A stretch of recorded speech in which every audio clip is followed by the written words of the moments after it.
You know, I'm thinking about this. It just dawned on me that a lot of these anti passport bro people, I think it's possible that some of these motherfuckers are CIA or FBI agents or some sort of COINTEL, is like a different COINTEL pro type version. Because think about it. You got guys like Peso, man, right? If you really look at his content, it's anti-black man. He questions the black man's IQs. He likes to point out how dumb black men are and how they're so low IQ. He tries to, you know, pacify the passport movement. Not pacify, that's the wrong word. He tries to downplay the passport movement, comes with the same feminist narrative, right? And why all the attack on the passport movement all of a sudden?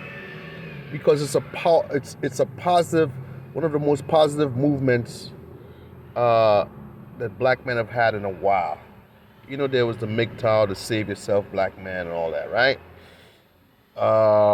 But it wasn't really effective, you know, when it comes to the relationship dynamic that black men have to face. With the Save Yourself Black Man is okay. Okay, instead of dealing with uh, sisters, okay, we're gonna deal with other races within the country, right? But the thing about it, the black man's image has been tainted for the last 20 years. We haven't had a good positive, strong black image in a while, right? Since probably the 90s with Wesley Snipes and things like that. So, because I remember in the 90s, you know, a lot of white chicks and other chicks that was really in, when hip hop was first starting off and everything, a lot of chicks was into black men, right? They was really digging black men. They wanted to know more about black men. But within the last 20 years, it seems like the image, you know, with the feminists, black feminist chicks, they put in this image, oh, they, you know, they're dusty, this, that.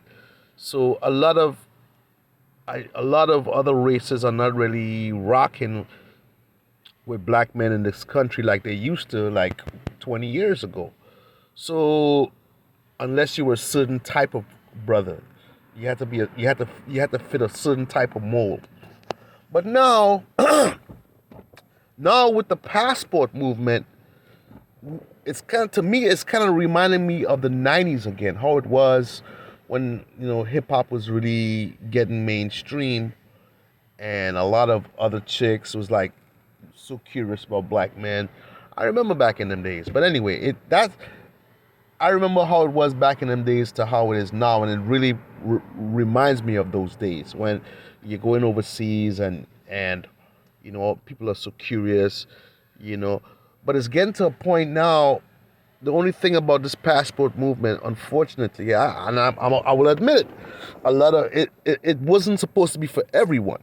It wasn't supposed to be for everyone in our community, because not everyone knows how to conduct themselves. So I'm not gonna say that there's no dusties. I'm not gonna sit up here and say there's no dusties and there's no motherfuckers that fuck shit up, and that has happened in the passport community.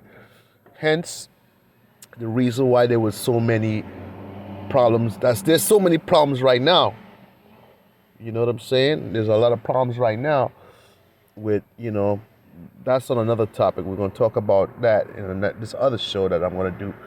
But here's where the link comes with guys like Peso Man and guys like, what's this other guy's name? Passport Bros Exposed and other anti-passport brothers channels. These guys, I feel, the reason why I think this kind of COINTELPRO, they want to slow down the movement. You know what I mean? There's black men that deserve to be in the passport community, and they deserve, you know what I'm saying, they deserve to look for other options elsewhere. Because, you know what I'm saying, there's a lot of good brothers out here, you know what I'm saying. These brothers tend to be the ones that end up being on a nice guy finishes last list. You know, that's how the game was played. It's like These chicks will be out here. They'll have bad behavior. They will deal with all the bad boys, and then when they about to hit the wall, they will try to find these good brothers, right? But these good brothers now is like, wait a minute, why wait until she hits the wall? Why don't you utilize your youth and get what you're really looking for, get what you deserve? And they want to stop that. You know, they want to stop that. They want they want you to be in this country without any options. That's why they're so mad about it. That's why there's such a big pushback. And you got male feminists like Peso Man, Passport Bros Exposed. There's so many people. Ask Nathaniel, Chem123, all these guys. I feel that, you know, they're sent here to basically slow down the process. They're sent here to basically neutralize the movement. Just like when the Panthers went. As soon as every time there's a movement for black men that's towards major positive changes, they always have to send agents of chaos. And that's why I really believe that these guys are nothing but agents of chaos. You know? Listen to their talking points. I mean, sit down and really listen to their talking points. It's weak ASF. It's weak as SF, I should say. It's weak. It's really flicking weak. And it's very feminist. They do the same thing that the Godfather talked about, shaming. These are men, mind you. They're shaming they're shaming us for traveling, looking for options. You know what I'm saying? They're using sign language. You know the sign language: shame, insults, guilt, need to be right. They want to guilt you. And their narratives, oh, you're using prostitutes, and you're this. That's all they can say. All they can say is, oh, prostitutes. You're going over there for prostitutes, and you that's all you're dealing with is hookers. If you know, we're not gonna get into all that. Whatever men do, decide if that's what some people do, that's their business. You know what I'm saying? But since they like to use that prostitute narrative, we don't see them shaming guys that's in this country using prostitutes. I'm not seeing you out here shaming guys that's, you know, seeking. What's the kind that shit's seeking? What is that shit called, man? My brain is froze up right now. Seeking arrangements. There's a lot of people that use seeking arrangements in this country. That website, Seeking Arrangement, and all these other web escort websites. I don't see you shaming men that use those websites. I don't see you shaming men that go into strip clubs and be tricking off in there. I've yet once to heard any of these beta males shame anyone that goes in strip clubs and trick off their money. But you're going to shame a man for taking a flight to either date, or even if he decides that he wants to pay for play, you're going to shame him for that. Before you shame someone traveling for pay for play, why don't you shame someone for being in the strip club and tricking off their money?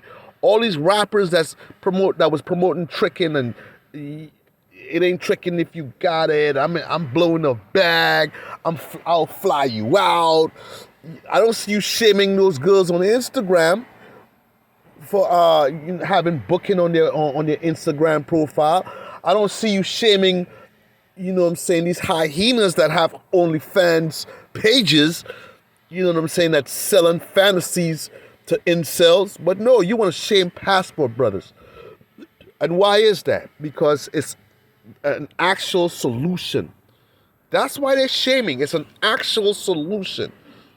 Instead of, you know, to certain guys, the so-called nice guys or so-called educated lames or whatever that you want to call them, you know, the ones that y'all want to use as fall guys when your box is all blown out, you've been ran through, you're about 31, 32, now you want to fucking fall back on these guys. These guys are pretty soon not going to be around because they are overseas exercising their options.